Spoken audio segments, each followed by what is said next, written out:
Un buen día, mis queridos y apreciados colegas penales, público en general, seguidores de nuestro canal de YouTube de la oficina González Navarro Abogados Consultores. Hoy nos place, 1 de abril del año 2023 y muy temprano, entrar a hacer nuestras píldoras académicas procesales penales. Hemos tomado hoy la decisión de hacer una disertación sobre lo que es el concepto de maniobra dilatoria y además el concepto de compulsación de copias que se nos hace en el 99% a los que ejercemos la profesión de abogados penalistas. Nuestro Código de Procedimiento Penal no trae definido qué es una maniobra dilatoria. La única norma en la que se podría entrar a hacer una similitud o analogía de qué es una maniobra dilatoria son las que están en el artículo 140 y 141 de la Ley 906 del 2004.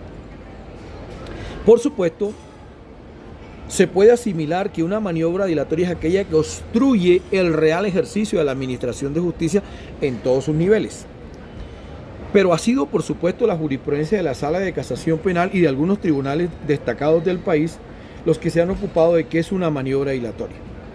No se puede confundir en la praxis judicial lo que es una maniobra dilatoria del verdadero ejercicio del derecho de defensa. ¿Por qué?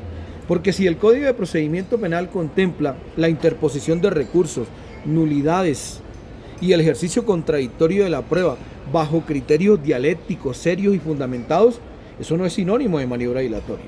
Voy a poner algunos ejemplos.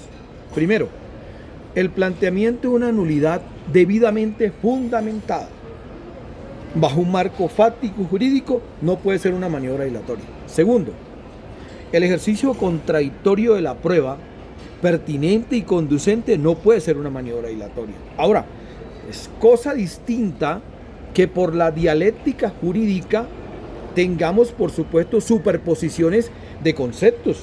No podemos pensar igual al juez, no podemos pensar igual al magistrado e inversa, porque son roles diferentes. Pero esa superposición de conceptos jurídicos no es sinónimo de maniobra dilatoria. Eso es producto de la dialéctica jurídica, porque yo no puedo estar conforme con una decisión judicial, por ejemplo, que le falte una debida motivación, y por el hecho de que yo, en mi condición de defensor de determinada persona, presente una nulidad por falta de motivación judicial, no es una maniobra dilatoria.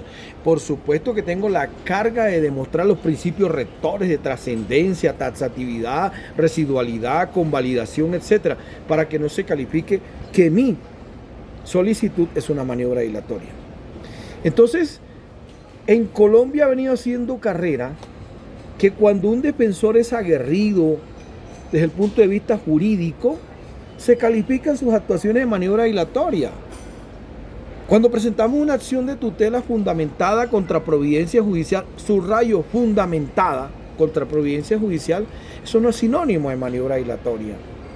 Cuando exigimos que se cumplan los términos a cabalidad bajo el concepto del plazo razonable, no es maniobra dilatoria. Y podría hoy, en la mañana de hoy, 1 de abril del 2023, enumerar 50.000 ejemplos. Estos son solamente a manera de distractivos académicos en donde se presentan los mayores problemas de calificar la actuación del defensor como maniobra dilatoria. Nunca va a ser posible en un momento determinado en el concepto de la dialéctica que estemos de acuerdo, o con el procurador, o con el juez, o con el magistrado, o con el representante de víctima, y habrá puntos en donde estemos de acuerdo, porque precisamente este ejercicio dialéctico se presta para eso. Pero no se puede entrar a calificar todas las actuaciones de un defensor como maniobra dilatoria, no. Y tenemos un gran problema, que es que el concepto de maniobra dilatoria no está en la codificación, sino que es producto del discurrir diario de la praxis judicial. Ahora, a partir de la Ley 1142 del 2007, ustedes me corregirán si no es así, se implementó en la obra procesal la circunstancia de que en la libertad por vencimiento de términos, en figuras de prórroga, sustitución y todas esas situaciones, se hagan los descuentos de las maniobras dilatorias que haya propiciado el abogado defensor y su defendido. Pero ojo, desde el punto de vista gramatical, es el abogado defensor y su defendido, no el colectivo de abogados y sus defendidos, porque ahí entonces nos aplican un criterio jurisprudencial que se ha venido malinterpretando por parte de algunos jueces de control de garantía que lo contextualizan en todos los ámbitos y es el famoso concepto de bancada defensiva. Se llega al extremo, porque me ha pasado, de calificar como maniobra dilatoria cuando un defensor está enfermo y presenta su incapacidad o certificación médica. Imagínense lo absurdo de ese tipo de criterios. Y yo siempre he preguntado, ¿y cuando el juez se enferma, quién hace la maniobra dilatoria? Obvio que ninguno. Es que estar enfermo no es una virtud, es una circunstancia propia de nuestra vida. ¿Y quién se va a querer enfermar para ejercer una maniobra dilatoria? Sería medio absurdo, no tan lógico, calificar una enfermedad que certifica un profesional de la salud que genera una incapacidad como una maniobra dilatoria. Afortunadamente ya se superó el concepto de descontar las vacaciones, por ejemplo las de Semana Santa que comienzan hoy. Años atrás lo descontaban al que estaba privado de la libertad. Algunos llegaron al absurdo de descontar los sábados y los domingos y los feriados, como si el preso saliera a su casa sábado, domingo y feriado. Esos conceptos están afortunadamente hoy superados. Pero fíjense entonces que cómo se logra o se busca acallar al defensor ahora con las famosas compulsaciones de copia de manera indiscriminada, sin ningún análisis, sin ninguna ponderación, solo para intimidar al defensor. Por supuesto que en Colombia no todos los jueces afortunadamente tienen esa mala práctica. Son pocos los que se dedican a eso. Y lo hacen con un ánimo perverso, protuberante, absurdo de generar intimidación al abogado defensor, especialmente al que es aguerrido, que lo quieren callar con ese tipo de comportamientos, sometiéndonos a investigaciones en las comisiones seccionales de disciplina judicial, en donde por supuesto corremos a veces altos riesgos de encontrar administradores de justicia disciplinarios que no respeten las garantías constitucionales y convencionales, como me pasó hace poco, que tuve el infortunio de encontrarme un magistrado con un comportamiento totalmente inquisidor e irrespetuoso que me sancionó, y para buena fortuna mía fue la Comisión Nacional de Disciplina Judicial, con una ponencia del doctor Carlos Arturo Ramírez Vázquez, quien revocó esa decisión absurda, inconstitucional, inconvencional, amenazante, que me dejaba a mí en una condición difícil porque es el derecho a mi trabajo. Pero yo no les vine a hablar hoy de mí, no, solamente a manera de ejemplo para que se den cuenta. Por cierto, aclaro, ese magistrado pertenece a la Comisión Seccional de Bogotá. Entonces, así podrá haber muchos magistrados que en materia disciplinaria nos sancionen por ese hecho de una compulsación de copia. Claro que cuando esa compulsación de copia es objetiva y fundamentada, por supuesto que tienen derecho a que nos sancionen. Pero cuando esa compulsación de copia es producto de la intimidación que hacen los jueces, algunos jueces, para callar a los defensores y arrinconarlos, no puede haber una sanción.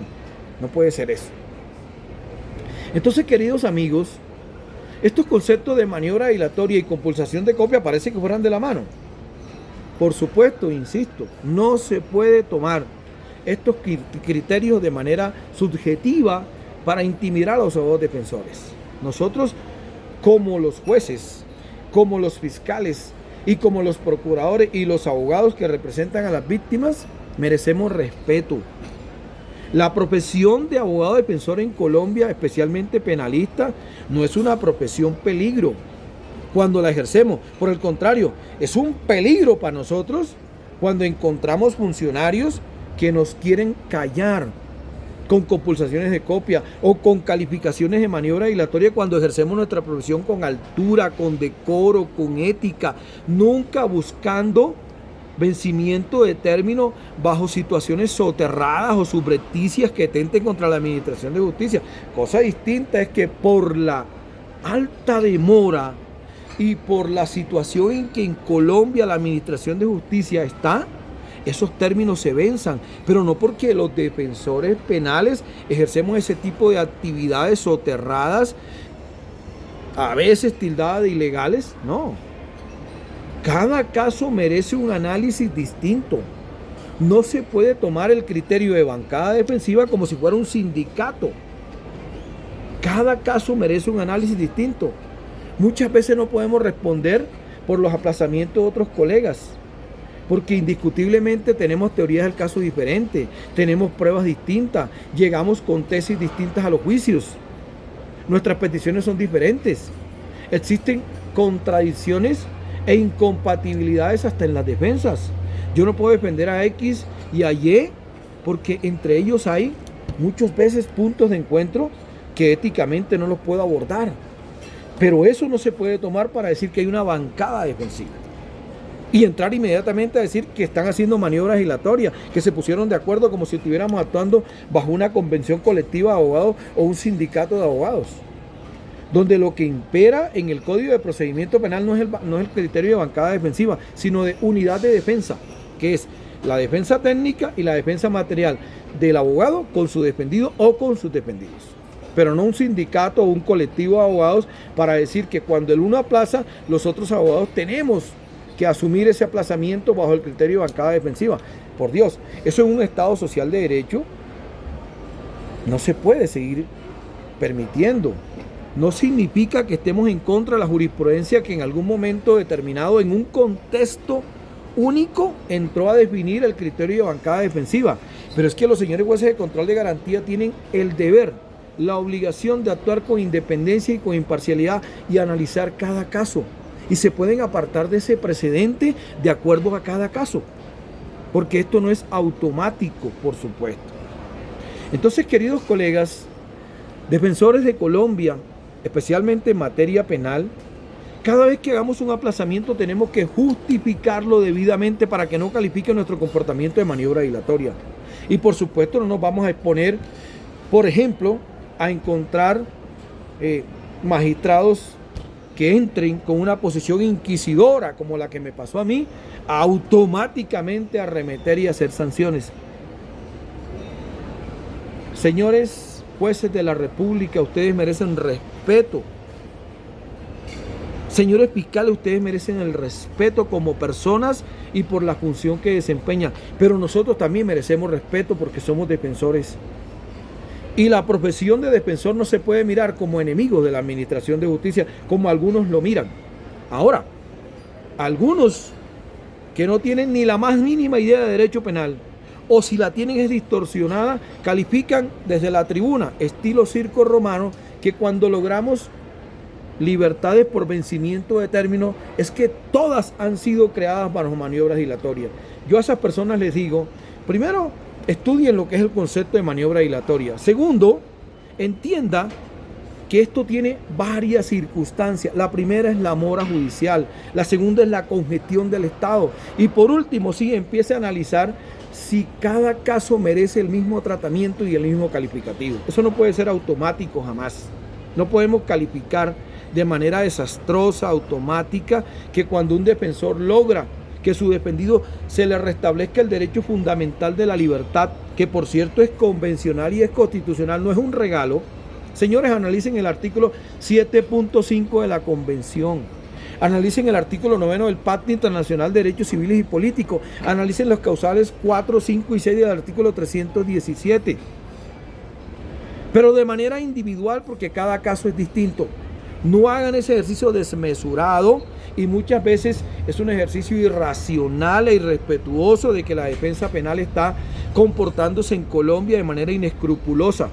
Y algunos hasta tildan de que nuestros comportamientos son corruptos cuando logramos defensas por vencimiento de término. Eso no es automático.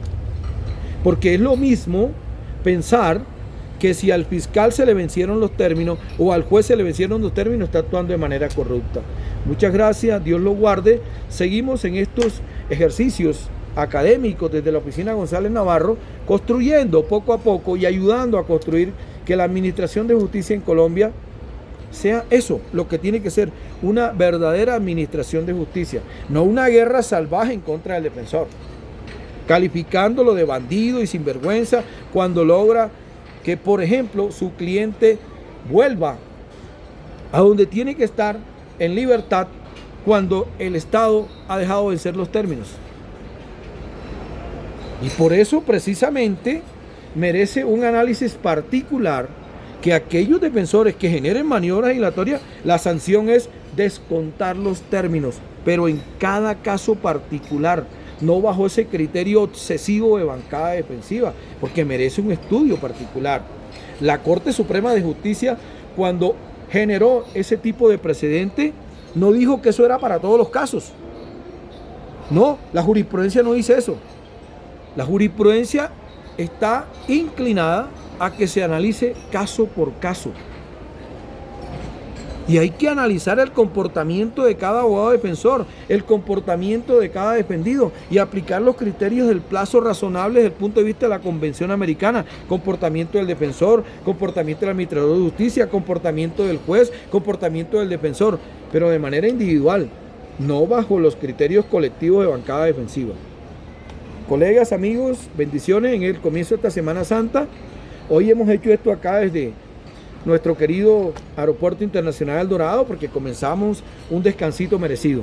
Un abrazo para ustedes, igualmente descansen para venir con toda la energía y seguir con este gran ejercicio de la defensa penal en Colombia, que para mí es un orgullo.